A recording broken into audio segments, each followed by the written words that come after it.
E aí, tudo bem? Seja bem-vindo ao Acelera Pharma, um projeto do AceleraCast. Eu sou o Felipe Chaia e antes da gente continuar, já sabe, né? Tá inscrito no canal? Ative o sininho para você receber as próximas notificações desse vídeo aqui. Hoje comigo uma presença ilustre, uma pessoa que eu queria trazer há muito tempo também para o AceleraCast. Então já está convidado para o AceleraCast aqui. Eu tô com o Hélio Costa, ele que é o pai da Alice Maria, marido da Camila. Biomédico pela Federal do Rio de Janeiro, com passagens por Stanford, pós-doutorado pelo Instituto do Coração, host do Minuto da Dica, muito legal, eu sigo e depois a gente vai deixar para você seguir também. Autor do livro Leitura com Propósito, como que você pode praticar o hábito de leitura focado em desenvolvimento pessoal e técnico. E por último, um apaixonado por jogos. Talvez um dos caras que mais curta jogos que eu conheço. É você. Obrigado por topar o convite. Seja muito bem-vindo a esse projeto aqui da aceleração, o Acelera Pharma. Não, eu que agradeço o convite e eu já digo que vão perguntar, sim, eu durmo e almoço e janto também, tá? Porque depois vão falar, mas ele faz tudo isso e eu falei, e faço todo o resto também. E coloca a Alice Maria para jogar também, né? Ah, não, boto. Tem uns jogos que ela não gosta não, mas bota ela pra jogar tudo com a gente. Ela tá com quantos anos? 8. Tem futuro nos jogos? Tirando os jogos de terror, sim. Não, os jogos de terror eu também nem... também tô fora dessa, sem problema nenhum. Cara, seja bem-vindo a esse projeto aqui. A gente se conhece há pelo menos uns 3 anos, pelo menos, acho que desde o primeiro projeto, ou tá batendo nos 3 anos. Foi 2020? 2020, né? 2020. Já bate nos 3 anos. E eu sempre admirei a forma como você toca os conteúdos, treinamentos...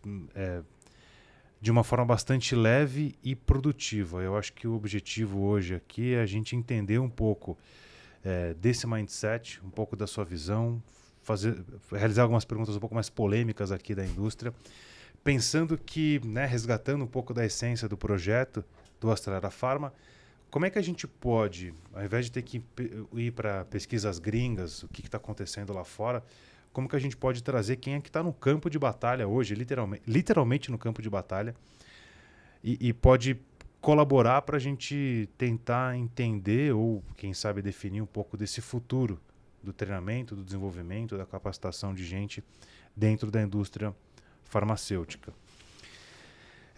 Por que é tão difícil fazer com que as pessoas treinem e se desenvolvam?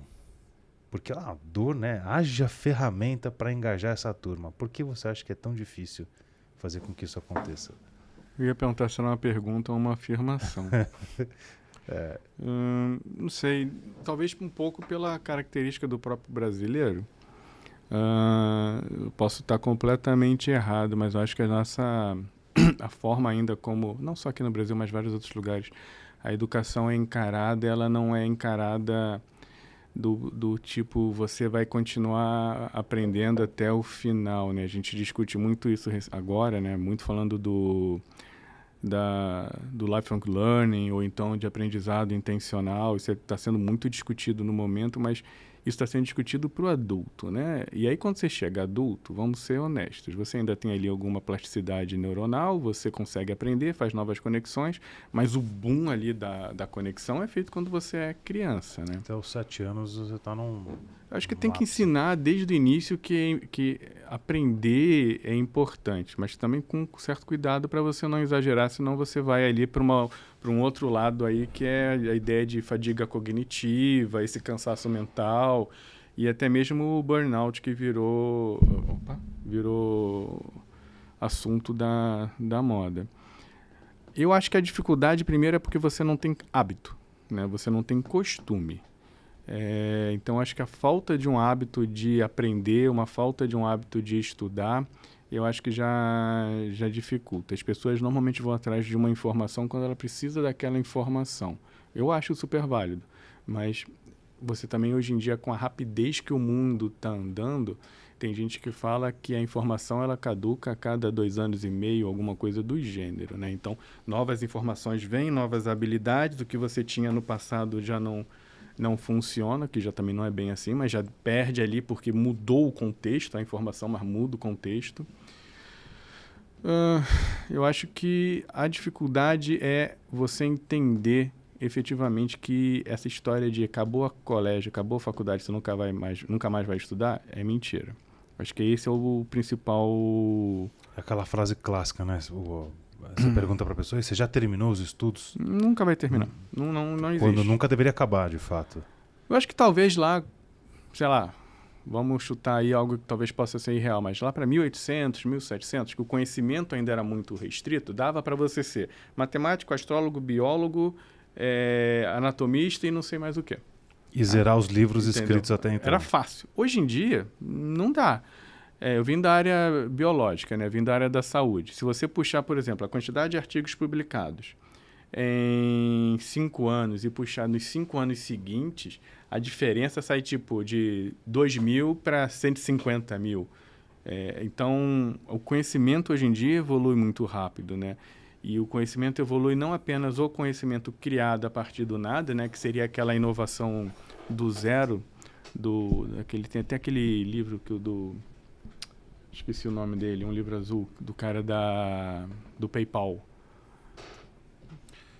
Você lembra? PayPal ou Elon Musk, não? Não, é o outro. É um dos engenheiros que ajudou ele a fundar o PayPal.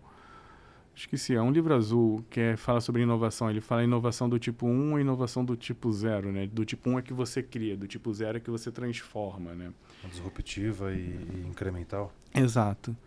E, quer dizer, você tem muito conhecimento que é bem novo, mas também a maioria do conhecimento que a gente tem é pela conexão de outros, né? Então, acho que isso são fatores aí que talvez dificultem um pouco esse aprendizado contínuo ou a visão da pessoa que precisa aprender, né? A gente pode... A Carol Dweck, no livro dela, do Mindset, ela traz aquele estudo lá dos anos 90 que ela fez com as crianças, onde numa amostra ela elogiava ou era elogiado a nota e no outro era elogiado o esforço. E o que eles percebem é que quando o esforço era elogiado, a pessoa continuava fazendo.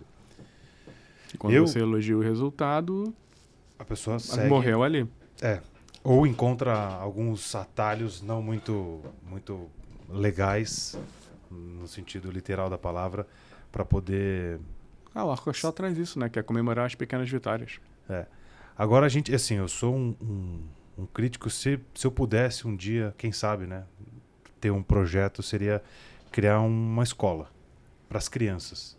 Porque eu vejo aquele formato ordinário, né, no bom sentido da palavra, colocar todas as crianças sentadinhas no mesmo lugar, não pode falar. Eu venho de um colégio onde eu tinha que pedir licença para beber água, para ir ao banheiro, não podia usar meia baixa, tinha que usar uniforme, tinha caderneta, tinha presença. O pessoal tá rindo aí, né? Tem gente que nem sabe o que é isso. O caderneta ou o uniforme? O caderneta e o uniforme, né? Eu tô rindo aí. Não, a história da meia era bizarra, assim. A meia mais baixinha, assim, né? Que a gente usa tanto, não podia. E assim, você olha para aquilo, você tinha que aprender química orgânica, tinha que aprender a fórmula do Bhaskara, uma série de coisas. Aí eu olho para hoje e falo, caraca, bicho, eu não tô nem aqui sendo radical. Poxa, tanta coisa que eu poderia ter aprendido lá, que eu tive que aprender depois, e que me ajudou na vida, enquanto aquelas coisas talvez sejam assim, poxa, para passar no vestibular, enfim, alguma coisa assim. Então é um pouco disso que você está falando, né? O hábito é, você precisa decorar essa matéria, meu filho, e aí você precisa tirar uma nota boa, e se você tirar uma nota boa, parabéns para você, e se você não tirar uma nota boa, você não presta, ou você está abaixo da média, sei lá. Porque a educação é fordiana, né? Você está ali na fábrica, na linha de montagem, você educa, sai, faz. Educa, sai, faz. Educa, sai, faz. A educação ainda está muito nesse contexto. A gente está começando a quebrar um pouco isso agora, né? Tanto para o bem quanto para o mal, a internet ajuda isso. Porque como você tem a informação está à disposição. Então, a gente fica questionando para o que vai servir o colégio agora. O colégio vai servir para aquilo que eu fico falando toda hora lá na empresa. A gente tem a informação é importante sim, mas eu tenho que ir no passo seguinte da informação, que é o que eu faço com essa informação. Que aí seria o conhecimento, a sabedoria, como você quiser chamar. Eu acho que o que a gente precisa fazer para o indivíduo é trabalhar essas tecnologias humanas, né? De pensamento crítico, pensamento holístico, pensamento estratégico, saber montar pergunta. Tem aquele livro, Por uma Pergunta Mais Bonita, do Warren oro em alguma coisa. Eu sou ótimo, eu lembro o nome dos livros, lembro onde está, mas não lembro o nome do autor. Não, depois a gente vai, Vinho, você vai ter um desafio para colocar na descrição esses livros todos aqui. Então, ele traz justamente essa coisa, que a informação é commodity. Todo mundo tem informação. Você pega o celular, a informação está ali. O que vai diferenciar um bom ou mau executivo, um bom ou um mau colaborador, é a sua capacidade de trabalhar com as informações. E o que é isso? Pensamento crítico e fazer pergunta. Até a próxima pergunta. Acho que eu fugi um pouco da pergunta original, né? Não, mas é porque você já me levou para a segunda pergunta que está ancorada nisso. Hoje isso não foi combinado, hein? Não foi combinado mesmo, mas isso chama sintonia. O mundo hoje é assim, eu poderia dizer que para um indivíduo, o conhecimento existente, o número de informação existente no mundo, ele é infinito, porque um ser humano não conseguiria consumir tudo. E eu posso consumir isso de diversas formas, seja num livro, seja fazendo uma faculdade com 4 anos, uma faculdade com 2 anos, fazendo um curso de férias, lendo um livro, enfim, tem uma série de outras formas, até chegar, por exemplo, num podcast. Então, a minha pergunta para você é, onde é que está o valor? Está no conteúdo ou está na curadoria? Ou está nos dois? E como que o indivíduo pode se beneficiar disso? E aí, pensando também no cara que está treinando na indústria. Eu quebrei recentemente um paradigma que foi o seguinte, poxa, eu pensava, eu preciso criar todos os conteúdos que eu uso para aplicar, para treinar e desenvolver as equipes comerciais. E aí, conversando com uma empresa de educação, uma startup, ela me apresenta um plano onde ela criava praticamente 0 conteúdo. O trabalho dela era ir atrás de conteúdo, curar isso e entregar. Para você que quer tal assunto, tome esse conteúdo, assista, ele vai fazer sentido. Eu falei, caramba, acho que não precisa ser só desse jeito. Mas isso me despertou uma luz para pensar, de falar, existe muito valor na curadoria, isso é uma coisa que eu já disse, até inclusive, acho que em alguns outros podcasts, claro, não todos, mas muitos, o sucesso que eles acabam trazendo, porque eles trazem uma pessoa que tem um conteúdo para apresentar e conseguem, a partir disso, desenrolar, desenvolver e entregar para o indivíduo que está ali meio com um tempo bastante ocupado, né? Que eu sei que não é o nosso caso aqui. Ele fala, não. Poxa, olha só, que legal, conheci um livro por meio de um podcast e eu consegui refletir a partir disso. Conteúdo, curadoria. Os dois. Eu acho que os dois. Tem um livro do Cortella, acho que é a Cortella, que é a Era da Curadoria. E eu vi aquele livro ali, estava jogado na Martins Fontes, naquele saldão dos caras, que volta e meia eu tô lá, né? Aí eu falei, quer saber? Vou levar o livro. Vou pegar o livro, vou ler o que acho que o Cortella traz sobre o livro. E aí ele traz justamente essa ideia, né? Mas aí ele vai numa linha muito mais pedagógica, né? Como a gente está falando de adulto, a gente vai ter que pensar numa linha muito mais andragógica. Acho que esse é um outro problema grande que a gente tem. E eu não sei se a área de treinamento de todas as empresas faz essa separação muito bem da pedagogia com a andragogia. O que é da pedagogia, o que é da andragogia. Acho que esse é outro... Se você pudesse colocar, eu sei que para a gente abrir um parênteses aqui, fica registrado, o Alvin vai fazer um corte bacana nisso. A diferença básica para o T&D da andragogia, da pedagogia, aonde que eles precisam estar juntos e em que momento que eles precisam andar Porque separados? A pedagogia é educação e ensino para criança e adolescente, né? Criança e adolescente, não entendo a minha filha e não vai entender. O cérebro dela funciona diferente, o cérebro dela é inundado com uma quantidade de neurotransmissores e hormônios diferente do que é o meu cérebro, que já está um pouco mais passado, né? Daqui a pouco vai estar totalmente passado, mas já está um pouco passado. Então, essa diferença neuroquímica, ela faz uma diferença muito grande. Você pode estar, ainda mais com algumas pessoas que não são abertas ao diferente, que não são abertas a opiniões diferentes, diversas, acho que isso ainda piora. Por isso que eu sou um defensor da dissonância, né? Eu acho que tem que ter o caos. O caos, ele é importante. Mas eu acho que muitas vezes a gente tem atividades dentro do treinamento que são atividades muito infantilizadas. Se a gente fala, tipo, outro dia a gente estava discutindo isso lá na empresa. Essa atividade XPTO. Para que a gente vai fazer essa atividade e classificar como treinamento? Isso é mais informacional. Isso é uma coisa que talvez assim, a gente pudesse estar trabalhando de forma diferente. E quando a gente fala informacional, o que é? Eu, detentor do conhecimento, informando você que não sabe aquilo. Isso é pedagogia. Aí vai vir os pedagogos que vão brigar comigo, eu tenho certeza disso, tá?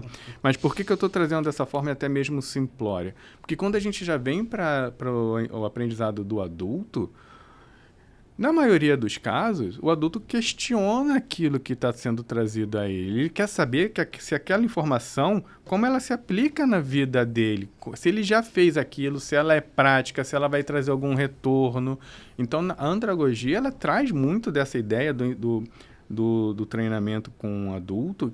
Tem que ter um valor de ação ali envolvido. A figura do professor ali... Eu lembro na faculdade, todos os professores que eram muito impositivos comigo, independente, mais aí na pós-graduação, cara, era onde eu tinha os maiores atritos, porque vai me passar uma informação que eu vou usar para o quê? Como? Não é uma informação válida, mas ela serve de base para alguma coisa? Beleza, então a gente vai seguir. A criança, o adolescente, ele até pode questionar o que ele está aprendendo, mas ele não questiona tanto assim a validade do que ele está aprendendo. Ele vai questionar uma história, às vezes, porque não concorda com a forma ou não concorda com o pensamento, e isso é válido, e eu acho que isso tem que ser feito. Mas ele tem que entender o porquê daquilo, como aquilo vai se aplicar à vida e tudo mais. Eu acho que isso acaba entrando um pouco mais num aspecto mais andragógico, né? E aí hoje a gente está treinando, às vezes a gente está treinando o adulto como se ele fosse uma criança. E isso causa um desinteresse total. Com certeza, com certeza. Com certeza. Eu acho que esse é uma situação importante, como a gente vai treinar. E as ferramentas que você usaria de um lado e do outro, eu acho que elas são muito parecidas, né? São muito, talvez até mesmo as mesmas. Mas acho que a forma como a gente acaba utilizando é que gera esse problema. Eu tenho algumas curiosidades sobre por que a gente não tem ali... Deve ter cadeiras de andragogia na pedagogia, na psicologia, deve ter. Eu que realmente desconheço. Mas eu acho que para treinar adulto, treinar indústria, e ainda mais agora, porque a gente... Cara, você não vai treinar... O treinamento de apertar o parafuso, ele vai existir e vai continuar existindo porque vai precisar sempre alguém de apertar o parafuso. Mas o treinamento do porquê que eu estou apertando o parafuso, ele tem que ser muito bem pensado. E não dá para ser infantilizado, não dá para ser...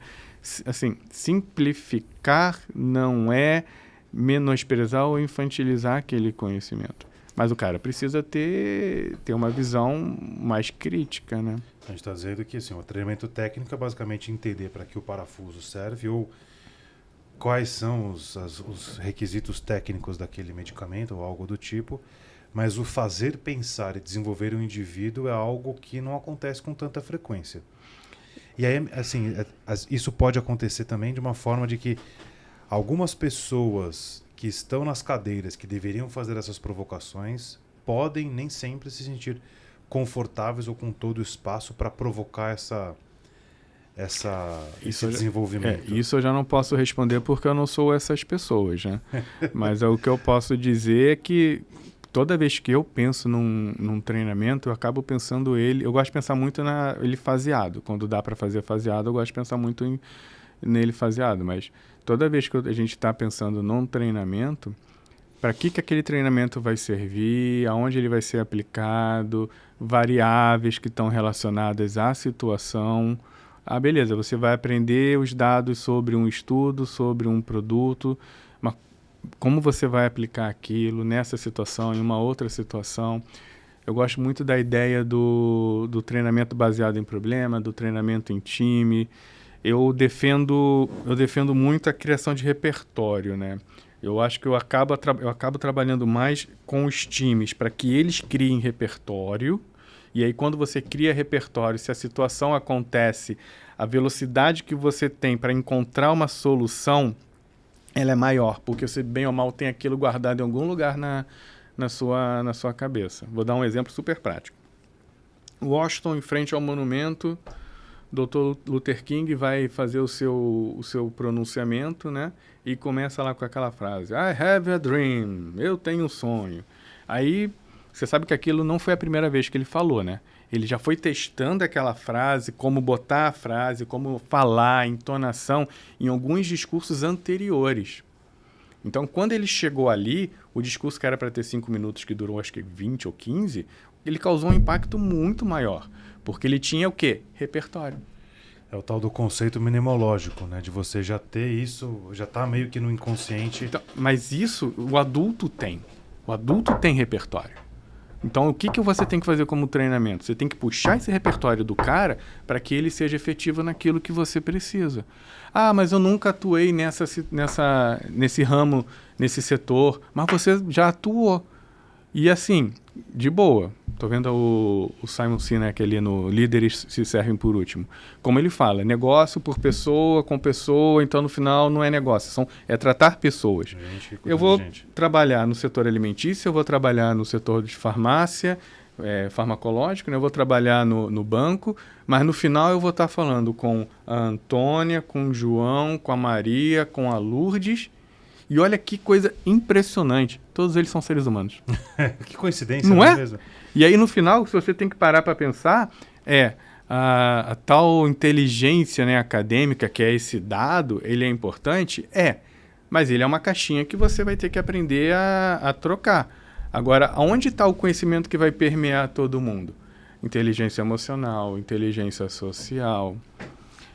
pensamento crítico. É um pouco da linha que a gente traz, né, aqui, a aceleração de vendas, de aplicar isso. Até teve uma vez uma mulher, ela falou assim, você tem um módulo de vendas? Aí eu falei, caramba, não tenho. Eu não tenho um treinamento de vendas. Eu tenho treinamentos para vendedores, seja ele qual for. O que você quer, qual é o skill que você quer despertar no indivíduo? Hard ou soft? Eu não gosto muito dessa definição. Usa Power. Agora é Power Skill, não é mais Soft Skills. É Power Skills. Já usou Human Skills, agora é Power Skills. Agora é Power Skills. Power Skills. Então, Power Skills, cara, qualquer uma, beleza, que eu vou capacitar o indivíduo. E isso acaba colocando todo mundo aí numa esteira de desenvolvimento, que é o que a gente acredita que funciona. Eu falei esses dias uma frase que foi, se eu pegar, eu devo estar hoje com umas seis consultorias que já vê a parte de treinamento para mim. Se eu colocasse todos eles numa mesma sala do Zoom, e aí eu tenho o cara que vende elevador, o cara que vende laticínios, o cara que vende seguro, o cara que vende sapato, o cara que vende embalagem. Se eu colocar todos eles numa mesma sala, você vai falar assim, nossa, todo mundo vende a mesma coisa.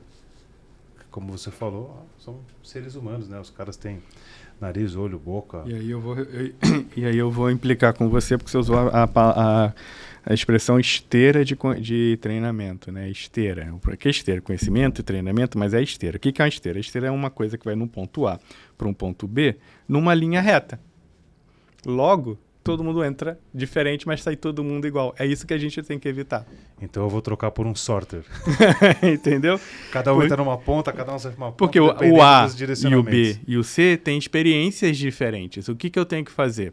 Que a experiência do A seja conhecido pelo C. E que a experiência do C seja conhecido pelo B e pelo A. E aí você está fazendo o quê? Criando o repertório. Vai sair uma news disso, eu vou dar o crédito a você, tá? Acho que é esse que é o ponto. Quando eu era da parte de pesquisa, o pessoal falava muito de sinalização intracelular. Você estuda a sinalização, você começa no ponto A e vai até o ponto D, vai A, B, C, D. Isso não acontece na célula. Porque quando você ativa o A não vai ativar o B. O A vai ativar o B, o C e o D. Então, no final, um estímulo gera um hub muito grande, né? Um hub não, né? Mas gera uma gama muito grande de ações. E o treinamento a gente tem que, bem ou mal, ser um pouquinho louco, porque é isso que a gente vai ter que fazer. A gente tem que garantir que o indivíduo tenha o conhecimento técnico para poder apresentar na ponta, porque é poder de convencimento ali também, convencimento técnico-científico, e convencimento não é a melhor palavra aqui, tá? Mas me falta outra, meu vocabulário não é muito vasto. Você tem que ter ainda a parte socioemocional, e aí a parte socioemocional ramifica num monte de coisas diferentes. Você tem que ter o social. Olha como é que a cabeça do treinamento tem que ser multifatorial.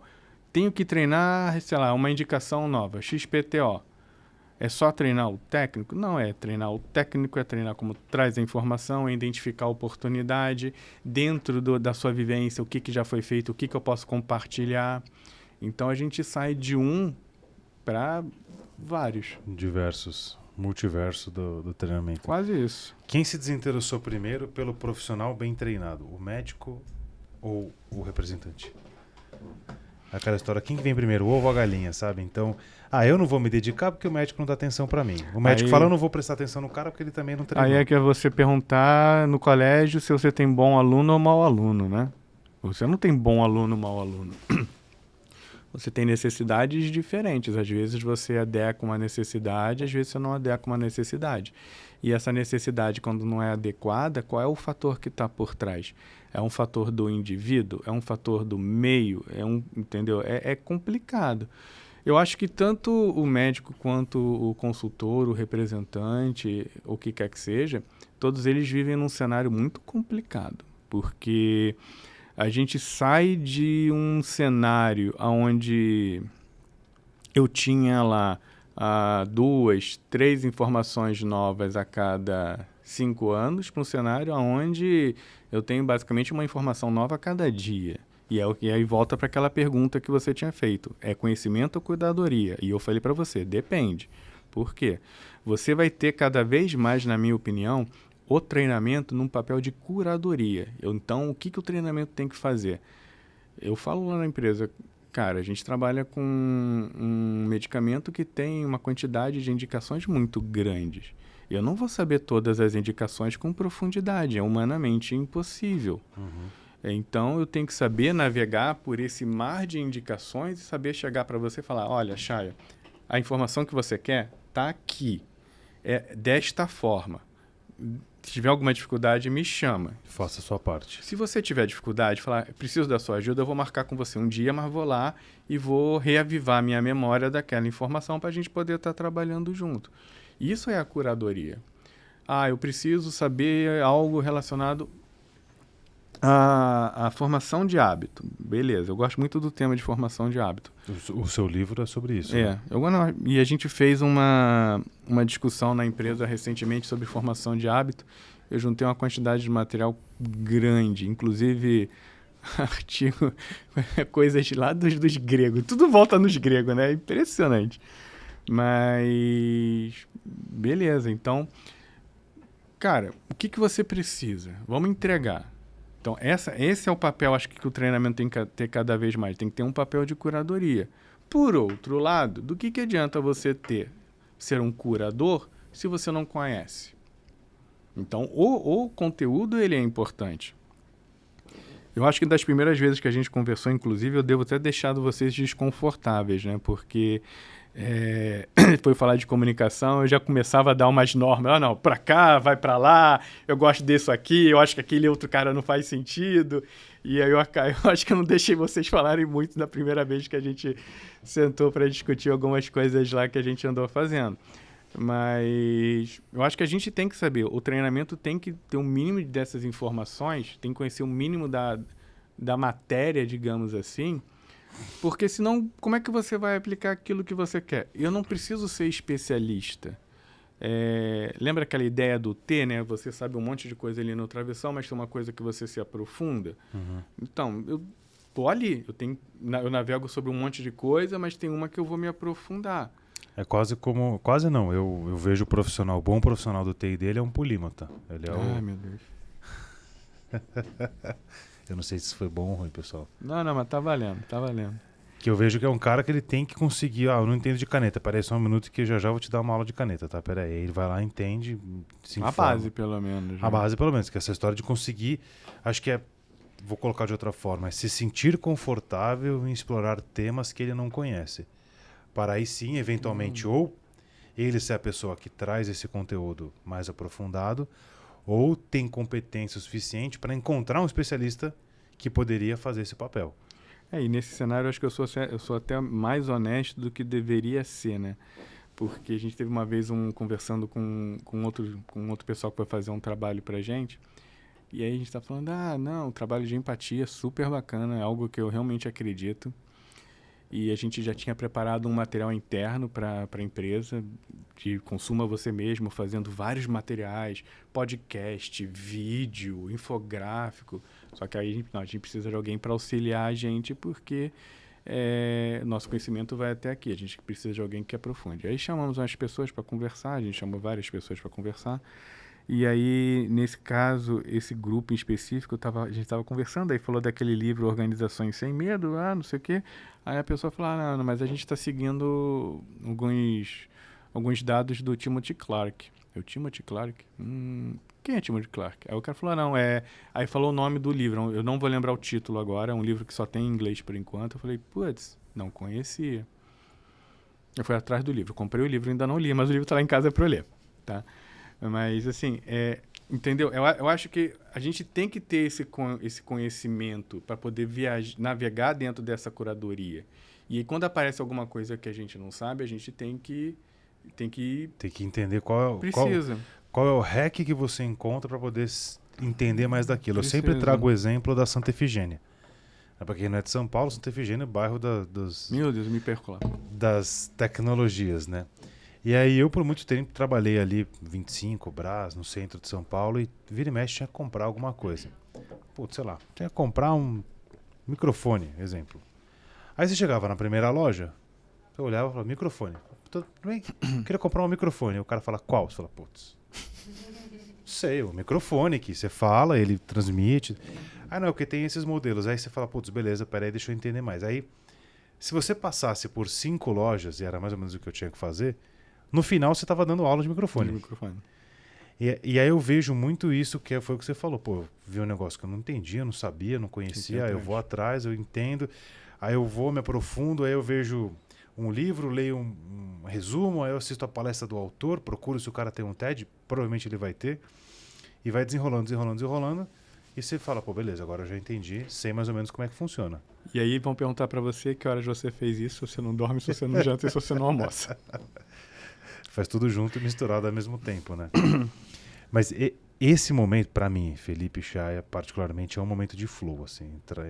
Quando você me dá um negócio que eu falo, gostei, sabe? Eu pego a primeira linhazinha, assim, pra desenrolar o novelo.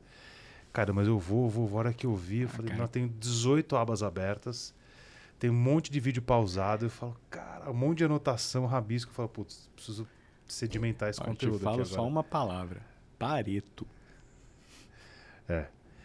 Mas em que sentido? Você diz de 20% do conteúdo... 20% que você precisa do livro está em... Concordo. Os 80% está em 20% do livro. É ali. Mas aí, obviamente, o que você quer do livro, né? Sim. Mas aí a gente vai fugir um pouco do tema. A gente estava falando nos bastidores aqui, como que eu me conformei com isso, com a leitura de livro. Eu também vi um livro, tá em promoção, vou comprar, gostei do tema, gostei da capa, o cara falou, vou lá, eu saio comprando livro. Eu gosto do livro físico. Não à toa, para quem vem aqui, vê que tem livros espalhados por toda a empresa. E eu me conformei de que o meu modo de ler livros, ele é fracionado.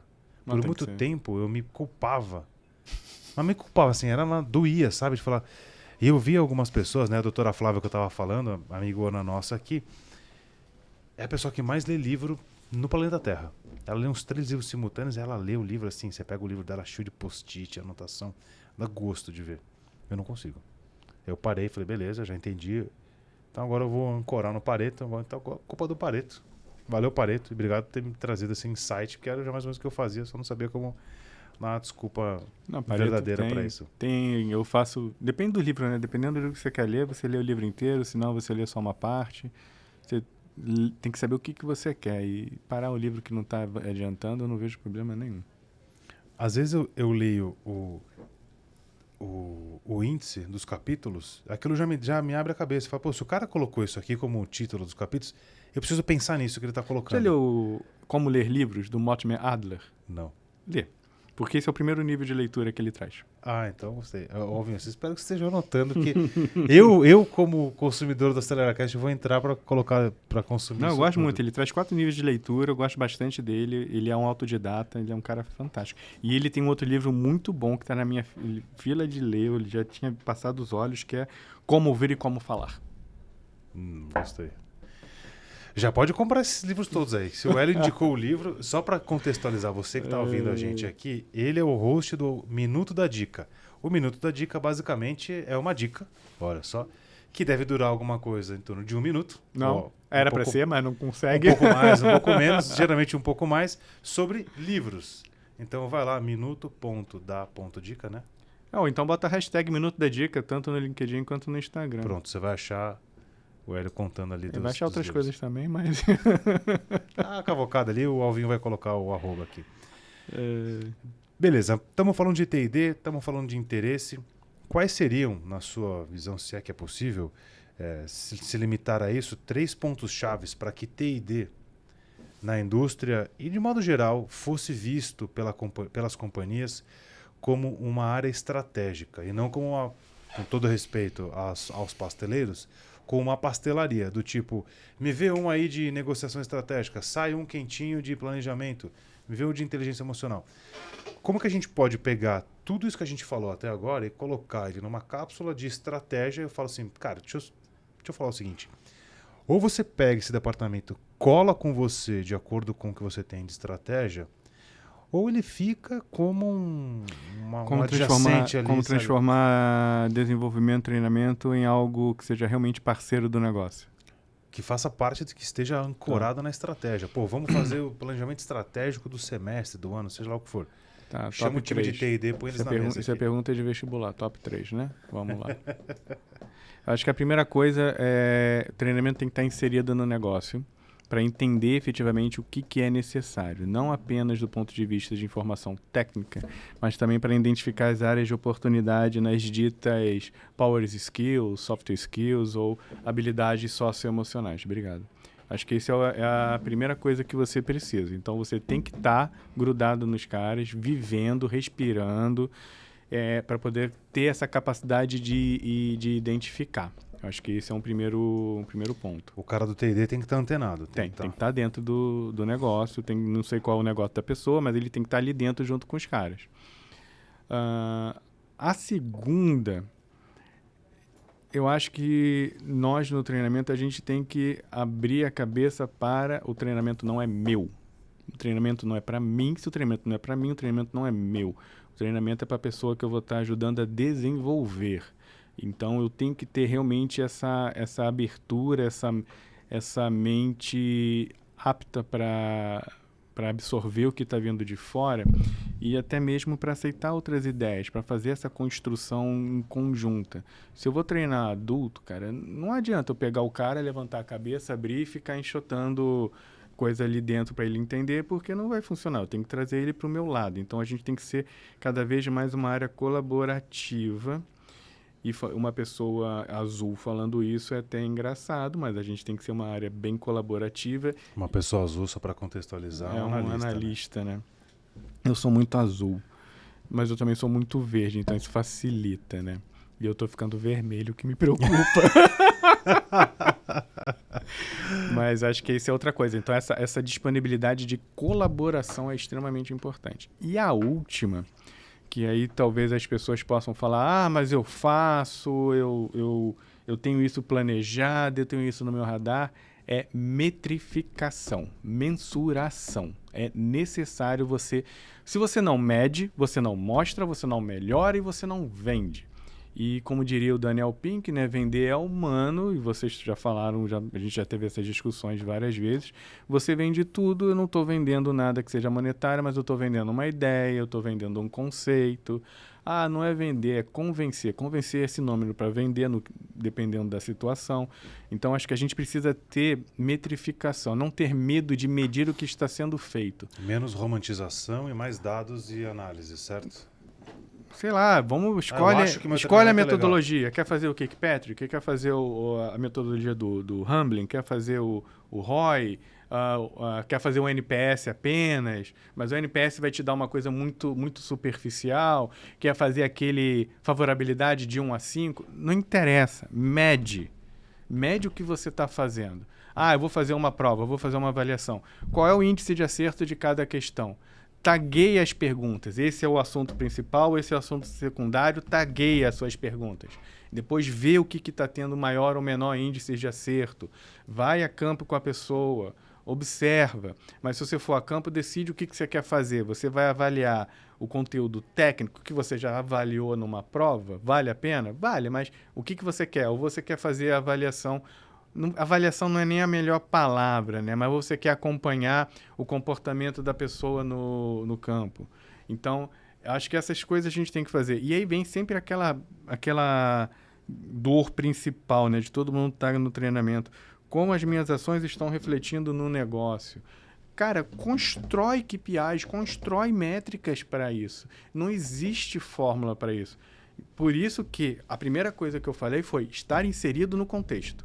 Tem que estar fundo no contexto. Ter pesadelo com o assunto. Entendeu? Apaixonado pelo problema, tem não que pela ser. solução. Não, tem que ser. Tá? A solução vai enganar o seu cérebro, que você vai jogar um monte de dopamina ali e fiquei feliz, resolvi. Mas o problema continua lá. Você resolveu aquele, o problema vai se repetir. A solução do passado não resolve o problema do presente. Você falou uma frase importante, que é o que eu quero com isso. Que é sempre uma pergunta que eu até fazendo um trocadilho com a farmácia, não com a indústria, mas com a farmácia, eu viro e falo assim, ó, você entrou na farmácia e você tem uma dor que você só pode pegar um remédio. Você está com várias dores, talvez. Escolha um remédio e me diga que dor que você vai curar. Porque, eu não sei. Então, meu treinamento vai resolver nenhuma dor, né? Quem resolve tudo não resolve nada. Essa é a minha opinião. Eu estou falando aqui de um treinamento um pouco mais... Cuidado com a história do pato, hein? Qual que é a história não do anda pato? direito, não voa direito, não nada direito, mas no final faz os 3 e escapa do predador. Cheio de dopamina ainda. Cuidado. Mas pensando um pouco nessa história de falar, o que eu vou resolver com isso aqui? Esse treinamento é legal, mas... Ou o que você espera? Né? Aquela pergunta que a gente faz, o que é o uau para você? Fala, se isso aqui acontecer, você fala, caramba, poxa, alguma coisa foi resolvida. Mas geralmente tem que estar ancorado num resultado mensurável, porque senão... Eu acho que a gente está mudando, porque eu acho que ninguém mais em treinamento e desenvolvimento trabalha a ideia de fazer o treinamento e não fazer nenhum tipo de avaliação, de metrificação. Favorabilidade, né, reação sempre houve, mas acho que a reação a gente consegue aprofundar, ela sempre aconteceu. Faz uma 0 a 5, um NPS, captura ali uns feedbacks, você sempre fez isso. Acho que isso todo mundo faz. Prova para fazer uma avaliação ali de aprendizado, que seria o segundo nível de avaliação que a gente tem, muita gente faz também. Eu tenho provas anuais, eu tenho provas mensais, eu tenho provas diárias, não interessa, todo mundo consegue fazer isso. Eu acho que você tem que ter essas coisas para depois voltar para o seu sponsor, né? Ou então para o executivo com quem você trabalha, com o diretor da unidade, com o gerente de produto, o gerente de vendas e mostrar, fizemos isso, é esse o resultado que a gente está tendo. É essa a nota que a gente teve. Isso acho que sempre aconteceu, mas a gente tem que ter, sim, um plano de metrificação baseado naquilo que a gente está vivendo e baseado no que a gente escutou de quem também está sofrendo ali o treinamento, que está fazendo o treinamento do ponto de vista do aluno. O comportamento desse cara, o impacto no negócio, o ROI com I, né, que é o retorno do investimento, eu ainda não tenho uma opinião formada sobre ele, mas eu gosto da ideia do Kirkpatrick, que é o ROI com E, que é o retorno da expectativa. Alinha a expectativa. Só que esse último nível, né, de mensuração de negócio, de comportamento, não é algo que você vai ver no estalar de dedos, né? Vai levar um tempo. Então, a gente precisa fazer essa planificação, dessa metrificação. Com quanto tempo, eu não saberia dizer. Eu mesmo estou fazendo experimentos. Essa pandemia, para mim, foi muito ruim em vários aspectos, mas para treinamento, se a gente fizer uma reflexão, foi um salto quântico, na minha opinião. Foi um salto de... Quem não aproveitou esse período para testar, ver o que funciona? A gente testou muito modelo, a gente testou muita coisa durante esse período. E agora, eu vi algum lugar, eu não me lembro aonde, não sei, falando que 2022 é o ano onde o treinamento irá se estabelecer. Não. Se não se estabeleceu nesses 2 últimos anos, não vai se estabelecer daqui para frente. Essa é a verdade. Principalmente agora que volta para um modelo de que Exato. empresas gostaram do híbrido, gostaram do remoto, empresas querem voltar para presencial. Tem mais gente voltando pro presencial do que ficando no híbrido, hein? Sim, semana que vem a gente tem segunda, terça e quarta, das 8 ao meio-dia no presencial. Entendeu? Ainda bem que é nesse prédio aqui, ó, literalmente nesse prédio, que é mais fácil. Então, imersão, estar aberto, mensuração. Eu acho que isso é fundamental. Muito bom, então tome nota aí, profissional de TI&D, importante. E agora ancorado um pouco no que a gente falou, cara, assim, eu juro que não foi proposital, mas a conversa tá num flow aqui. Eu fiz as perguntas assim, fui pensando um pouco, né, que a gente troca bastante, mas como é que eu ia colocar isso num flow aqui? Tá super encadeado. Pô, você é o host e criador do Minuto da Dica. Que é um lugar que a pessoa vai lá e ela tem uma dose de conhecimento para poder entender. E alguns vídeos vão passar e o cara não vai querer ler o livro, outros ele vai falar assim, nossa, eu gostei disso. Tinha uma outra coisa que eu fazia, que você vai ter alguns vídeos, você vai encontrar, que é Trinca Insight, que eu chamava. Trinca? Insight. O que é? 3 livros. Ah, esses livros não tem nada a ver uma coisa com a outra. Qual é a relação deles? Como é que eles se interconectam? E isso, para mim, é o 5º nível de leitura. Quando você começa a pegar... Já me deram esse nome e eu esqueci. Quando você começa a pegar os diferentes níveis, diferentes informações e começa a conectá-las. Então, por exemplo, teve um trinca que a gente falou de algum livro relacionado a vendas com os 4 compromissos Tolteca e a coragem de ser imperfeito. Mas eram umas coisas assim que não tinham nada a ver com nada. E conectamos tudo. Então, isso é outra coisa importante que a gente tem que começar a desenvolver. Sair da caixa. Isso desde sempre tinha que ser, né? Que fez a gente evoluir enquanto sociedade. Aqui é essa caixa, né? Quem é essa caixa? Sai da caverna, se você preferir, se for mais lá para Platão, né? Sai da caverna. Isso é um podcast profundo, hein, senhoras e senhores? Se você não pular da janela, tá bem. Tranque as suas janelas. Assista do térreo, que é mais tranquilo. Quando a gente pensa, você é o criador de um lugar que o cara vai lá, passa, tem uma dose, pode ser que ele leia aquele livro, pode ser que ele se aprofunde, ou pode ser que ele simplesmente passe batido. Uhum. Pensando no qual seria um cenário mais favorável no desenvolvimento, um pouco disso que você falou. A gente falou de Carol Dweck, ela comprovou cientificamente que é melhor você reconhecer o esforço muito mais do que o resultado. Qual seria o cenário mais favorável, pensando no desenvolvimento do indivíduo, desde as pílulas, o microlearning, o rapid learning, o workshop, convenção, imersão. E aí eu contextualizo um pouco do que nós aqui na aceleração a gente descobriu ou constatou no último 2 anos e meio, por conta da pandemia, que foi quebrar a história de que o conteúdo muito longo é ruim. Então, vou ficar 8 horas com o cara na sala para fazer um treinamento sobre negociação estratégica.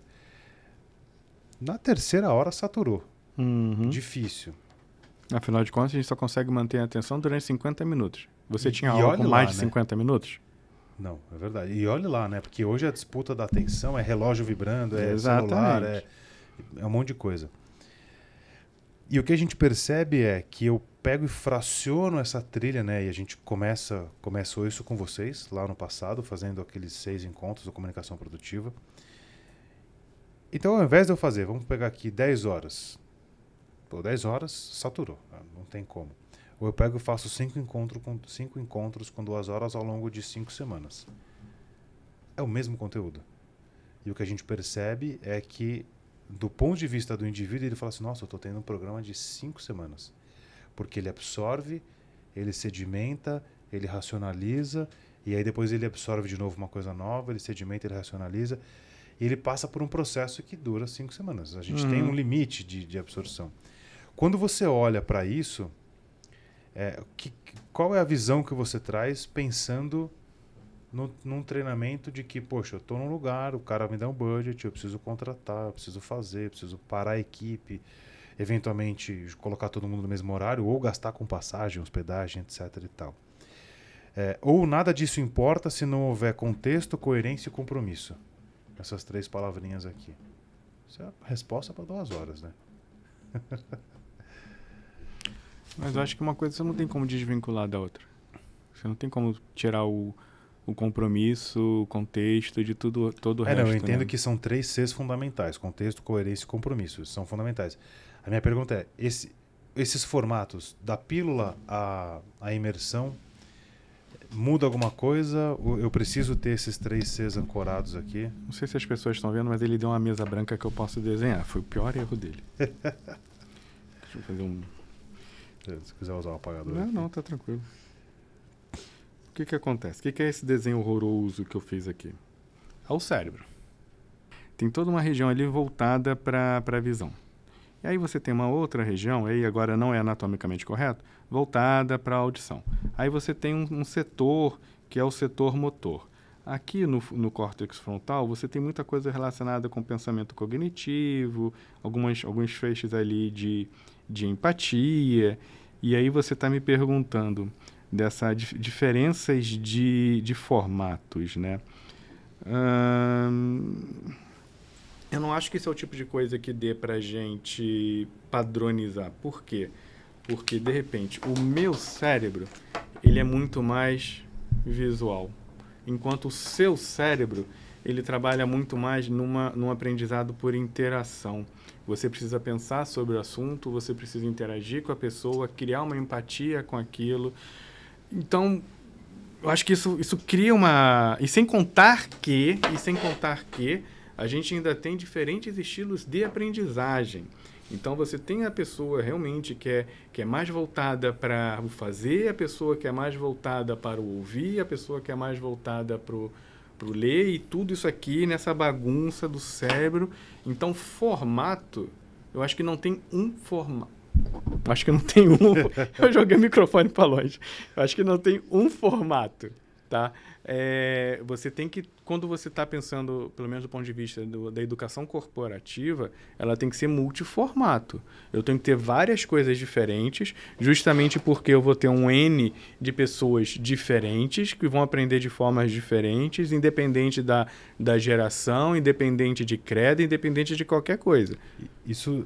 Pode cortar, é o segundo ponto do que você eu falou, tenho que estar no segundo ponto. O treinamento não é meu e eu preciso estar aberto. Exatamente. Então, eu não posso fazer simplesmente, como acontece em alguns momentos. Está aqui todo o treinamento, ele é todo uma apostila para você ler, como já fizeram esse tipo de treinamento para mim.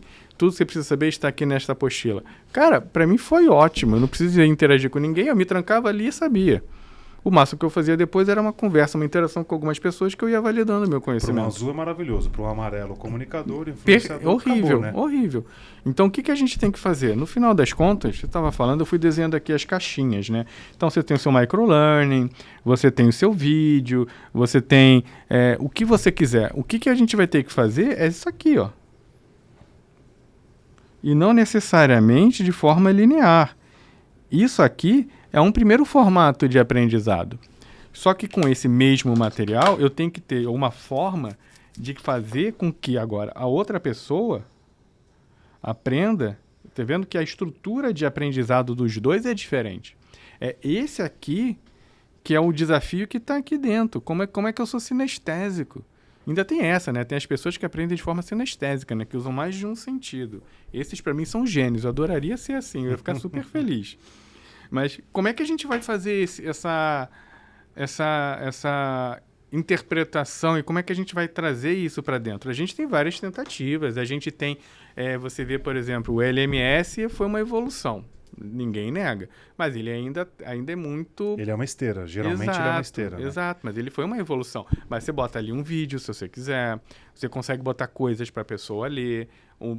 Então, você consegue trabalhar ali diferentes sentidos. Só não consegue fazer o quê? Botar o tátil no LMS.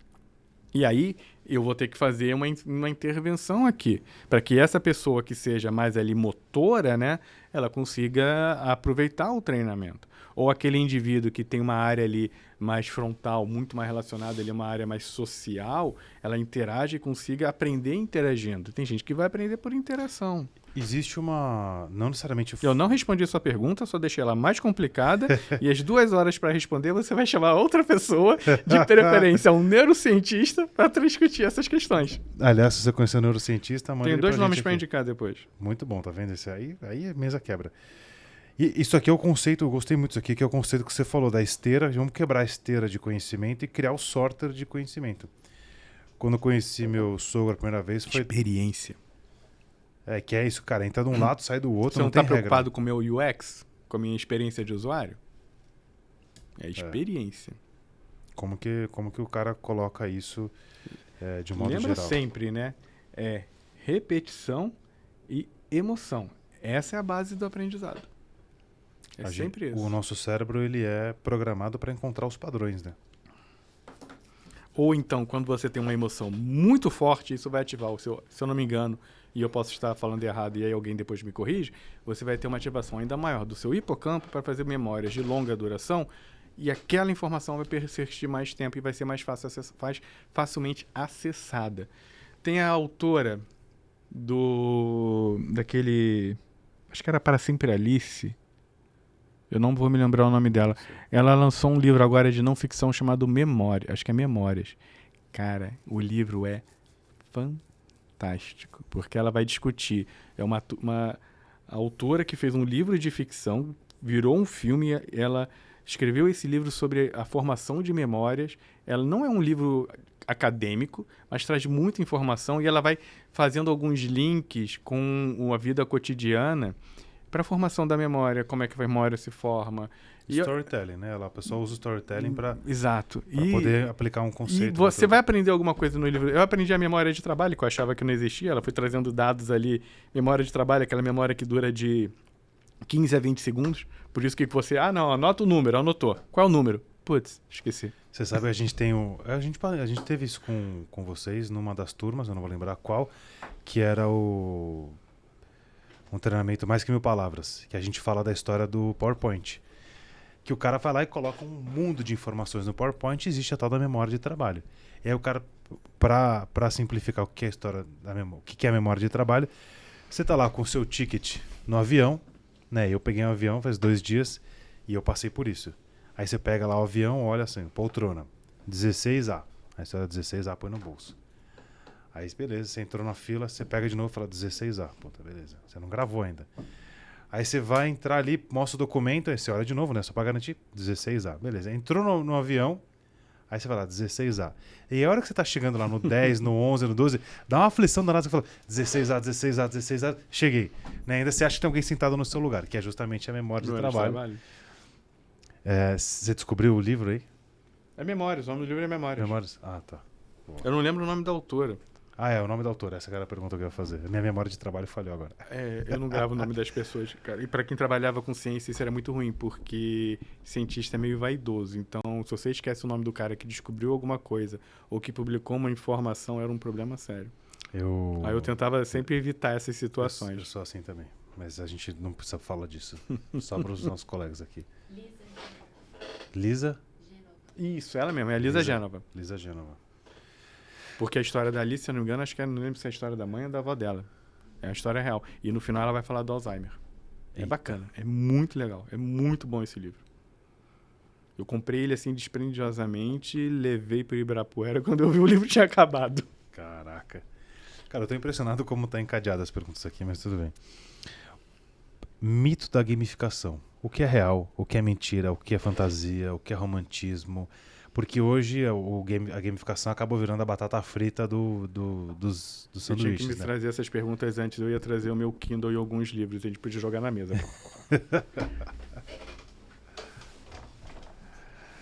Quem sabe faz ao vivo. Ô, louco, meu. Brincadeira. Já fez treinamento de criatividade? Não com isso que você tá aí. Então, com certeza. O que é criatividade? Ou criatividade ou então improviso? Criatividade já, improviso. Tá aí. Improviso gamificação. Utilizar o lúdico para treinar uma habilidade ou um conhecimento para que facilite o aprendizado do indivíduo, né? Essa que seria a ideia da gamificação. Tornar divertido, trazer elementos de jogos. Muitas vezes a gamificação ela é vista do ponto de vista eletrônico, né? Do ponto de vista virtual. Esse é o lugar que eu queria chegar. Não, eu acho que o cara acha que ele quer, assim, gamificação é um bonequinho andando por uma esteirinha e ele sai do ponto A, chega no ponto B e ganha 100 pontos. É legal, a gente viu uma vez lá na Cubo do Itaú, uma startup que trazia uma gamificação, parecia um The Sims para treinar vendas. Bacana, eu acho isso legal. Mas qual é o meu medo um pouco nessas gamificações? Se isso não vai infantilizar e se o cara vai trazer muito mais o jogo do que a informação. Então, gamificação ela não é solução para tudo e ela tem que ser muito bem pensada para ser utilizada. Por exemplo, trouxe aqui para você, não é propaganda, não tenho loja, nem faço venda, mas trouxe aqui o Story Cubes, que é literalmente, cara, é um dado de 6 faces, tá? Que ele tem imagens. O que você faz com esse dado? Vamos fazer uma forma bem simplificada. E aí depois eu vou te mostrar porquê do improviso e criatividade. Consegue contar a história? Calma aí que eu sou meio míope. O que é isso aqui? Uma cidade, uma alavanca e um satélite. Eu preciso contar uma história com isso aqui? Baseado nesses resultados. Cara, a cidade tava levando sua vida pacata, tranquila, e ela era alimentada por uma usina.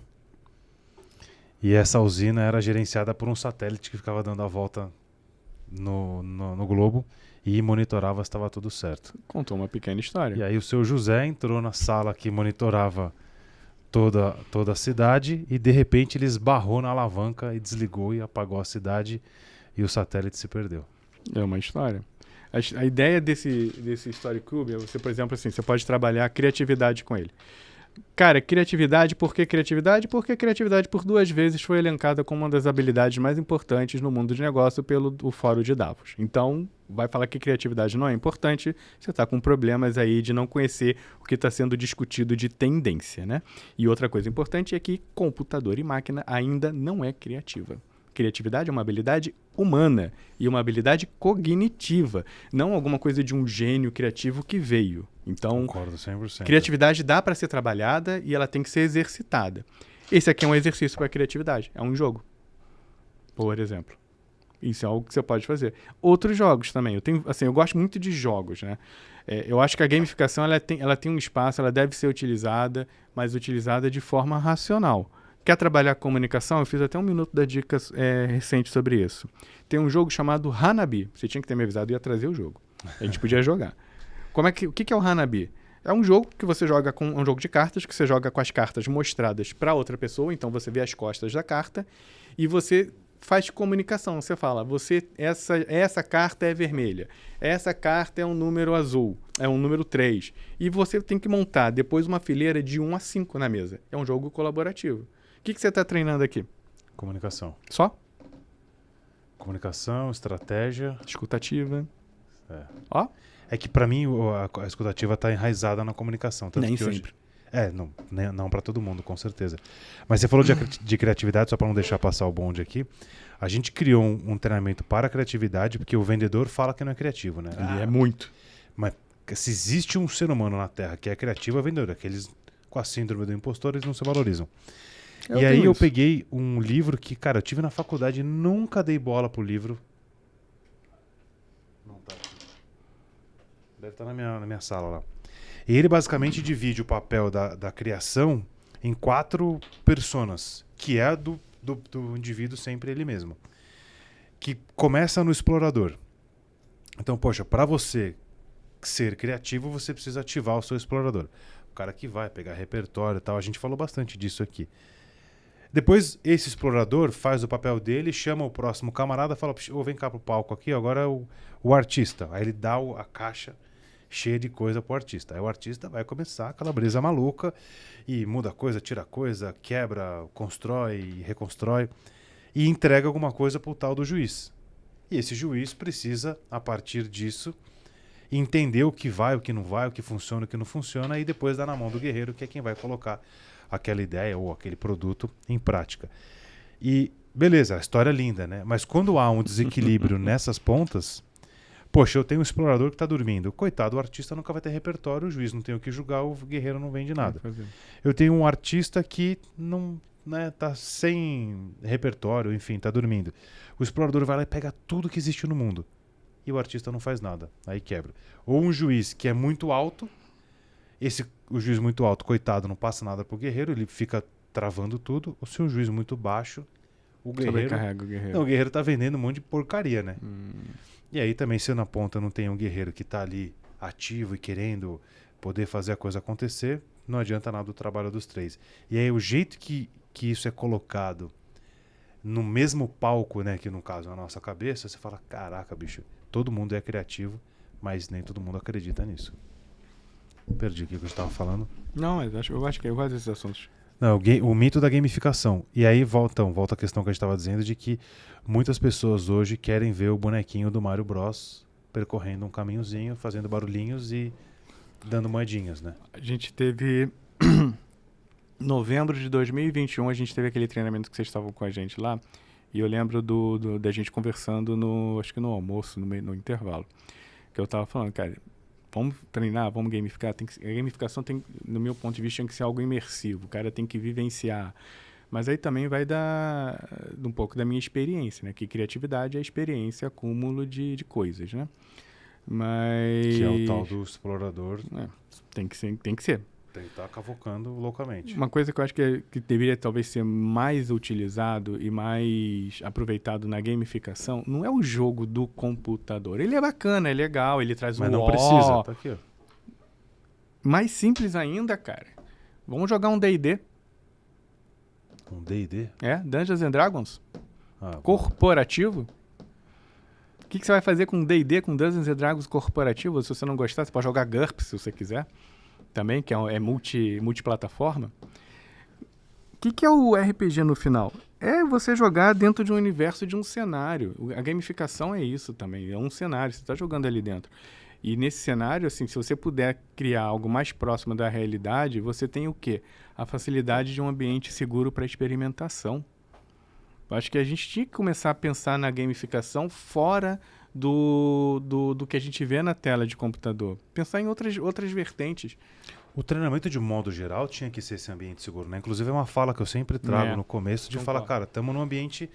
Aqui a empresa pagou para vocês colocarem paredes blindadas. Qualquer tiro que alguém der não vai afetá-los. Mas o problema é que o treinamento tem ainda um ranço, talvez um preconceito em cima dele do tipo, aquele cara está aqui para me avaliar, aquele cara está aqui para ver o quanto, se eu não for bem aqui, eu posso ser prejudicado de alguma forma. Não dá, tem que quebrar isso da visão do outro lado. O treinamento, ele é o que você falou, é um ambiente seguro, é um ambiente que você tem para criar repertório, é um ambiente que você tem para testar, é um ambiente que, se não der certo, esquece, descarta. É o mantra do aprendiz, a gente sempre traz isso também. Pô, todo mundo não tem cargo, salário, quem manda mais, quem manda menos, bicho, tá todo mundo no mesmo lugar aqui, ó. Orçamento base zero, tá todo mundo junto. Tem um cara ali que vai trazer uma meia dúzia de conteúdo, mas precisamos construir isso junto, né? Você respondeu a minha pergunta sem saber qual ela era. Porque tem tanta sintonia aqui. Imagina se tivesse mandado as perguntas previamente. Não, sério, que ainda bem que a gente não fez isso. Porque senão eu ia falar que é pegadinha, né? Que era justamente isso. Com a sua experiência com jogos, qual que você entende que é o modelo ideal de game? Que é justamente essa questão da imersão, da segurança, da experimentação, do erro, e aí o modelo, né, que seria talvez o tangível ou entregável, vai depender de situação para situação. Se aplicar o jogo no computador, então um jogo no computador. Se aplicar um jogo numa realidade aumentada, jogo numa realidade aumentada. E aí vai dependendo do... A gente fez agora na nossa convenção, a gente fez um gigantesco jogo de RPG. Foi sensacional o negócio. Com 168 jogadores simultâneos, apoiado por tecnologia. E com o score ao vivo. Ao vivo não, em tempo real, Em tempo real. Eu falei que eu vou escrever um artigo sobre esse estudo de caso, eu só não consegui escrever. Mas, cara, 168 pessoas divididas em trios. No presencial, né? Em Importante 4 dizer. unidades de negócio diferentes, com diferentes franquias, com diferentes... Foi uma coisa insana. Eu testemunhei, eu olhei aquilo e falei, isso aqui não é normal, não. Passei um mês tenso, até aquele dia. Eu imagino. O ano é 2032. Como a indústria está treinando seus colaboradores? 2032? Você não está parando tão longe assim. Apesar que Não 10 sei, anos... se não tiver implante cibernético de chip, e aí a pessoa bota o chip, sabe as coisas? E aí você já responde assim, quais os temas do futuro? Um deles você falou, criatividade. Embora deveria ser hoje já, né? porque 32 é 10 anos, né? A Nike teve aí 20 anos para fazer o tênis que se amarrava sozinho e não fez, né? E aí deixou bater a data para inventar alguma coisa meio porca e deu mole. Mas para quem não sabe a referência, vai ver De Volta para o Futuro, né? Eu acho que a questão não vai ser o treinamento. Eu acho que essa ideia da separação do treinamento corporativo e do treinamento de formação da pessoa talvez caia um pouco, né? Cada vez mais... Em algum momento acho que vai começar a fundir algumas coisas. Não que o colégio vai ensinar sobre produto, mas o colégio vai começar a ensinar sobre... Minha filha está aprendendo coding. E assim, se ela vai programar ou não vai programar, isso não é o detalhe. O detalhe é que ela está aprendendo lógica, ela está aprendendo pensamento crítico. Melhor do que química orgânica. Não fala não, porque eu gosto de química orgânica, eu sei, tá? Com todo respeito. Gosto mais de bioquímica do que química orgânica propriamente dita. Eu andava na rua vendo as placas do carro e fazendo a trinca de aminoácido, tá? Então, então não fala muito mal, não. Ai, muito e bom. eu tenho aminoácido preferido. É prolina, para quem quiser saber. Quebra a estrutura, causa um caos. O óbvio vai colocar aí qualquer estrutura, vai ter que descobrir qualquer estrutura. Ela tem um anel imidínico, né? Eu posso estar errado agora nessa parte, mas ela tem um anel e ela quebra a estrutura da proteína. Quebra a beta-folha, quebra a alfa-L, isso é bacana. O óbvio vai colocar uma interrogação na minha cabeça aqui. Caminhando para nossa reta final aqui, olhando para a indústria de modo geral, onde que ela perde para ela mesma? Como assim? O que ela faz que não favorece o que ela gostaria de fazer? Algo que ela... que ao executar aquilo, ela não se coloca ali ou como protagonista ou como algo para ser resolvido. E aí você fala, putz, isso aqui é ela perdendo para ela mesma. Ela não... ou porque está num loop infinito, ou porque não consegue entender qual é a próxima saída, ou porque as pessoas, naquela história, quem vem primeiro... Agora você bota a interrogação na minha cabeça. Quem vem primeiro, o ovo ou a galinha, de repente tem algum paradigma que ela não consegue quebrar. Se é que existe, você pode virar e falar, putz, não tem nada disso, tá tudo certo.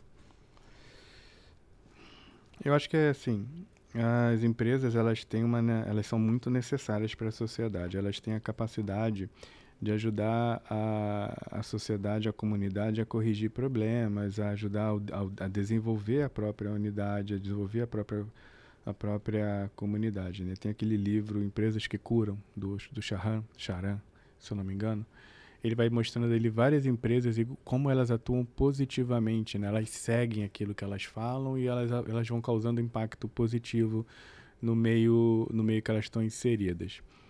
Eu acho que quando a empresa ela não segue aquilo ao qual ela diz que é o seu valor, o seu propósito, aí eu acho que ela vai estar pecando mesmo. Eu acho que isso A falta de coerência, talvez. Eu acho que é aí que pega que a situação começa a ficar complicada, né? Eu tenho uma empresa que fala que apoia a tecnologia, que apoia o ser humano, que quer facilitar a vida das pessoas e transforma a vida dos seus funcionários num inferno com uma competição desnecessária, quase que agressiva, assédio moral violento e qualquer semelhança a qualquer empresa que você possa imaginar é meramente coincidência. Mas eu quero estar trabalhando lá porque ela é a referência. Eu acho que aí tem alguma coisa errada, né? Eu acho que aí tem algo que você precisa estar reavaliando. Então, acho que esse é um ponto. Se eu falo que eu estou aqui para facilitar uma vida, se eu falo que eu estou aqui para ter um propósito e não estou seguindo, eu acho que aí você precisa rever. John Kay, se não me falha a memória, A Beleza da Ação Indireta.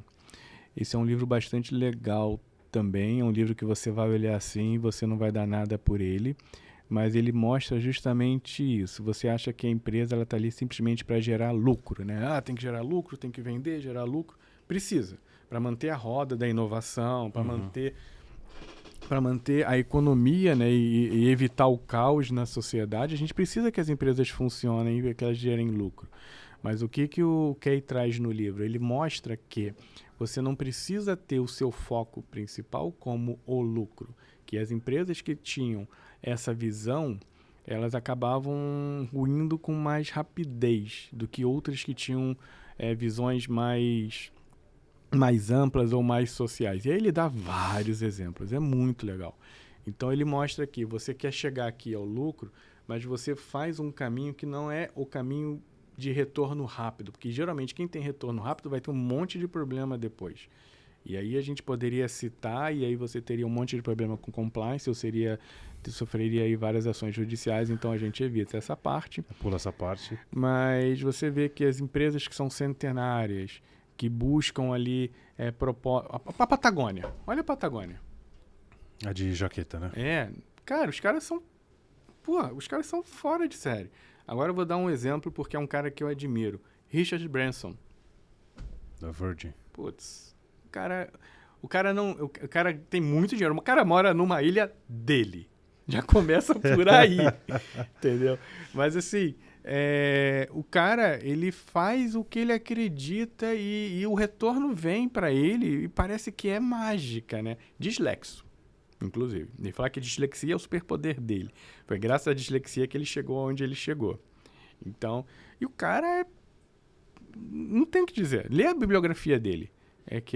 Como é que é? Eu esqueci, não vou lembrar, mas se divertir e ganhar dinheiro, eu não vou lembrar o nome da biografia dele, mas, cara, funciona. Coerência. O mundo anda meio incoerente hoje, né? A gente poderia fazer um podcast aqui de 4 horas só falando isso, ou 4 dias, ou 4 semanas. Poderia. Última, pra matar aqui. A gente estourou o tempo, mas o tema tá sensacional. Poderia continuar aqui mais 1 hora, 2 horas falando, com certeza absoluta. Se eu te desse um cheque de $1 milhão para investir em T&D, onde você colocaria essa grana? 1 milhão? 1 milhão, só para não falar cheque em branco. Sim. $1 milhão hoje no Brasil tá valendo bastante, né? Tá, com o dólar do jeito que tá.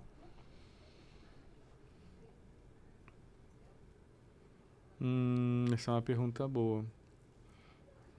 Seria em tecnologia, seria em gente, seria em imersões, mais convenções, mais experiências? O silêncio não foi programado, tá? Realmente eu estou pensando. É porque para responder assim, eu precisaria ter pelo menos um norte. Se você falar, não, é 1 milhão aonde você está agora. Não, é 1 milhão para fazer literalmente o que você quiser. As respostas acabam mudando, né? As respostas acabam sendo diferentes. É porque é muito surreal. Eu acho muito surreal, entendeu? É o sonho, né? O cara bateu na sua porta lá e falou, olha, é o seguinte, estamos aqui, 1 milhão. Dá milhão uma pausa aí que eu vou ter que pensar um pouquinho. Porque investir em tecnologia... A tecnologia muda, né? Então, você falou lá na outra pergunta. 2032, será que eu vou estar tendo aula no metaverso? Ou será que eu não vou estar... Tem vários animes que trazem essa temática, mas tinha um chamado Axel World, que o cara trazia um dispositivo chamado Neurolink, que ele usava no pescoço e aí ele conseguia conectar a rede virtual mundial através do Neurolink. Vai lá saber se a gente não vai ter um Neurolink e aí eu vou conseguir entrar na internet e mergulhar de forma... Tem inclusive sensações táteis na internet? Não sei. Então, investir em tecnologia é algo que eu não sei se seria. Talvez investisse na tecnologia humana, né? Que a tecnologia humana eu acho que não vai mudar tanto, porque o ser humano vai continuar sendo equipado com 2 braços, 2 pernas, uma cabeça. E cada vez mais precisa olhar para dentro, né? Assim, essa é a minha leitura. Chega um ponto que aí não vai fazer diferença qual seja o assunto, não vai fazer diferença qual é o produto que você está vendendo, onde você quer chegar, mas acho que talvez a gente tenha que fazer um resgate da filosofia mesmo, né? Você está sem fazer nada, você está de ócio, mas o ócio é algo importante para você criar. Talvez com 1 milhão eu criasse um Instituto Internacional do Ócio. Do ócio criativo. Para as pessoas poderem ir, desenvolverem ideias, jogarem mais ideias no repertório universal de ideias. Eu acho que tem uma coletividade não descoberta na raça humana, que toda ideia que você não usa vai para esse repertório e, de repente, alguém lá em Singapura pega aquela ideia e executa. Uma coisa meio subconsciente, insana, assim. Mas talvez alguma coisa mais voltada para a geração de... para fazer com que a gente trabalhe essa visão do aplicativo humano. Vamos instalar os aplicativos na pessoa, mas que aplicativos você quer instalar? Quero instalar o aplicativo de fazer pergunta, eu quero instalar o aplicativo do pensamento crítico, eu quero instalar o aplicativo da curiosidade, eu quero instalar o aplicativo da comunicação não violenta, por exemplo. Talvez investir de alguma forma, investir no indivíduo. A gente pode ser sócio, então, porque a minha resposta ia ser essa. Eu iria investir toda a grana no indivíduo. Que aí eu não sei como, mas justamente para esse acesso interno. Eu cada vez mais acredito, quando eu crio um conteúdo, eu vou nessa linha e falo, cara, preciso falar com o cara que está ali atrás da tela, preciso falar com... tem uma cena do MIB muito clássica, que o cara é um dos extraterrestres, é um avatar, e aí ele aperta um botãozinho, abre a cara, e tem um ETzinho sentado. Eu falo, cara, eu preciso falar com o ETzinho dentro da cabeça do ser humano que está me assistindo, porque é ali que está a mudança. Isso é verdade. E aí eu, assim, cada vez mais eu acredito e está sendo validado de alguma forma ou de outra, talvez não pelos métodos científicos, né? Diante de um cientista aqui, eu deveria validar isso tudo. Mas eu percebo que quanto mais a gente faz as pessoas olharem para dentro, mais elas evoluem. Que isso parece ser meio óbvio, mas é o tal do óbvio que precisa ser dito, né? As pessoas não refletem mais. Não refletem, não tem mais espaço para reflexão, elas estão distantes delas mesmas e aí logo elas se distanciam do outro. As pessoas não querem... O mundo está muito rápido, mas não é uma velocidade. O problema não é a velocidade do mundo. O mundo sempre foi rápido, talvez. Pelo menos o mundo que eu vivo sempre foi rápido. Eu acho que o que está acontecendo é isso que você falou, é esse distanciamento, né? As pessoas estão se distanciando e você pode falar o que você quiser. A Susan Green alguma coisa, que eu não vou me lembrar o sobrenome dela, está com um livro que eu estou querendo ler. Depois eu posso passar o nome do livro para você, mas o livro ele fala da influência das multitelas no cérebro humano, principalmente na educação das crianças.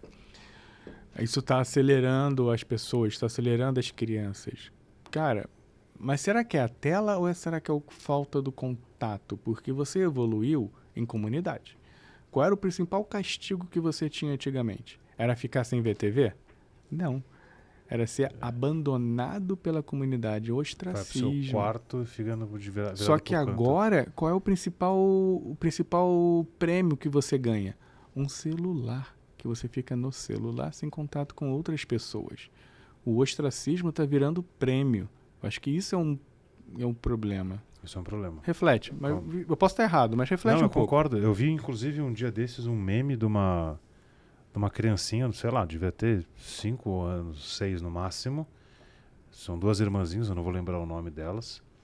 E aí ela, assim, ela parece que saiu do MIB ali, porque realmente é uma mini pessoa com uma dicção que você fala, caraca, que a criancinha foi bem treinada, é um talento, é a nova Maísa. E aí ela fazia justamente essa piada. Minha mãe mandou ficar de castigo. E aí ela brinca com isso, ficar de castigo é ficar sozinha? Pô, é o que eu quero, ficar sozinha. Você não vai ver ninguém? Puta, graças a Deus. Você não vai... você vai ficar sem comer, sei lá o quê. Aí ela fala, não, tudo que eu desejo. Uma criança de 7 anos, 5, 6, sei lá quantos anos tem. E isso é bastante complicado. E aí eu vou trazer o contraponto. Mas você acha que isso é de hoje? Tem uma charge que eu vi um tempo já na internet, eu adoro ela. 1920, todo mundo com jornal. 2020, todo mundo com celular. Não tem diferença. Só muda o que está na mão da pessoa. Talvez se potencializou. Será? Talvez pela distração. Eu vejo mais, assim, vamos pensar a gente. Até eles que são mais novos, que estão aqui. Quando eram crianças, não tinha... para de chorar e toma o celular. Eu nem lembro o que eu fazia, mas eu não tinha uma tela para poder ver. E aí, não estou fazendo uma crítica aqui, porque eu não tenho filho, não sei como é que é. Eu sei que tem um sobrinho que dá um trabalho danado. Assim, a criança, né? A energia da criança. E aí, como não dar a tela? Né? Como que... E tem um cara que eu sigo no Instagram, o o Júlio, acho que é @ineurobr, e ele está publicando diversos artigos que ele traz, né? Ele é um curador de conteúdo, mostrando cientificamente os malefícios da alta exposição à tela, que eu acho que começa a desencadear, a Susan tá falando. desencadear uma série de problemas. A doutora Flávia, que é pediatra, também bate muito nessa tecla. Hoje a gente está aqui em 2022, se alguém assistir esse vídeo, sei lá, em 2030, vai falar assim, caraca, mas isso já era um problema e os caras estavam falando e ninguém tinha isso. Se olhar do ponto de vista da dopamina, né, poxa, uma criança não pode acordar e tomar um gole de cachaça, não pode. Ou não pode jogar no cassino, 18 anos. Mas ela pode ficar exposta ao celular. Horas infinitas num TikTok da vida, que é uma enxurrada de dopamina. Né? Que é assim, quase que impossível sair dele. Eu nem uso, que é já para não correr o risco. Bom, acho que temos o tema do próximo temos o tema do próximo podcast já para a gente falar dessas relações humanas, que a gente pode dar a volta que for, no fim do dia é gente treinando gente. Eu acredito no potencial disso. Palavras finais para quem está assistindo a gente aqui até agora e está interessado em entender, ou já é alguém de longa data, eventualmente até um colega seu que já te acompanha há bastante tempo, ou alguém que falou assim, deixa eu pesquisar esse T&D, que eu nem sabia o que era. Às vezes algumas pessoas me perguntam, o que é esse T&D que você fala? Deixa eu perguntar, caiu no YouTube, está vendo o nosso vídeo aqui e pode ser alguém que será nosso colega de profissão no futuro. Sobre T&D, talvez não, mas talvez mais para deixar a mente aberta, deixar as possibilidades fluírem. Eu falei, eu sou uma pessoa dissonante, eu gosto de caos, então, e gosto de livros, então se for aí para aumentar o trabalho aí do pessoal, indicar mais alguns livros aí que valem a pena dar uma lida para aumentar essa visão. Tenho originais do Adam Grant, é um clássico, que é Como os Inconformistas Mudaram o Mundo, então acho que vale muito a pena. Tem um outro que eu esqueci o nome do autor, que é Como Generalistas Vencem num Mundo de Especialistas. Acho que isso é fantástico. Isso é muito bom, porque ele vai justamente contra aquilo que a gente está pregando, que a gente tem cada vez ser mais especialista para sobreviver, mas o generalista ele consegue navegar. A gama de possibilidades que o generalista tem é muito grande. Volta para o polímata, né? Que é o cara que navega. Que é o cara do treinamento. Acho que isso vale a pena. Evolução Improvável, do William von alguma coisa, que ele fala justamente dessa questão da evolução social do ser humano. É fantástico esses livros. Eu acho que a ideia certa na hora certa também, que é um livro que fala de criatividade. Eu acho que são livros que eu falaria para a pessoa ler, para abrir a mente, né? Eu acho que para quem tiver interesse aí nessa área de desenvolvimento humano, eu acho que a pessoa tem que estar aberto a saber que o que ela vai falar nem sempre vai estar certo.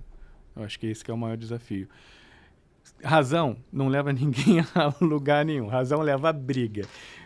A opinião ela é moldada pelo fluxo dos acontecimentos no momento. Então, minha opinião hoje é essa, minha opinião amanhã vai ser diferente porque vai entrar uma informação nova. Ser inflexível, e aí a gente tem até o livro lá que estava na outra sala, né? Ser inflexível, ser resistente, ser resiliente, não. Você tem que se adaptar ao caos. E o mundo não é que... E o caos não é algo negativo. Não, o que é o caos? Ele é a mudança, ele é, no final das contas, para a pessoa que não vai querer aceitar o que eu vou falar, termodinamicamente falando, o caos é o equilíbrio máximo que você conseguiria alcançar. A natureza é o caos, né? Porque chove, nasce... A natureza é uma transferência de caos de um lado para o outro. Cai a árvore, pega fogo, um bicho mata o outro, aí nasce outro bicho. E isso poderia ser desenhado como um cenário Mas é isso, acho caótico. que manter a mente aberta, cara. Manter a mente aberta, buscar oportunidades. E a ideia que é estranha hoje, amanhã ela pode não ser nem tão estranha assim. E provavelmente é isso que vai acontecer. Cara, muito obrigado por esse papo profundo. Ó, fica a dica aí. Se você leu algum desses livros, escreva nos comentários quantos você já leu e quanto que você gastou para comprar todos esses livros indicados pelo Hélio. Ele não é nenhum acionista em nenhuma dessas livrarias aí. Mas acho que você pode, né? Só se tiver alguém, de repente, de uma Amazon, de qualquer livraria aí, já cria um cupom pro Hélio poder divulgar isso tudo. Se você chegou até aqui, espero que esse conteúdo tenha feito sentido. A gente teve um papo muito interessante e acho que vale ser revisitado por diversas vezes quando você tiver o desafio de construir um conteúdo relevante ou para o seu time, para a sua empresa, para discutir isso com seus pares ou até mesmo com os seus líderes. Se você gostou desse conteúdo, dá aquele joinha para o YouTube poder te mostrar conteúdos cada vez mais. Se você estiver ouvindo a gente nas plataformas de áudio, coloque ali as estrelinhas, classifique esse conteúdo também. Esse foi o Acelera Pharma, grande Hélio Costa aqui com a gente. Eu sou o Felipe Chaia, a gente se vê no próximo, valeu, tchau.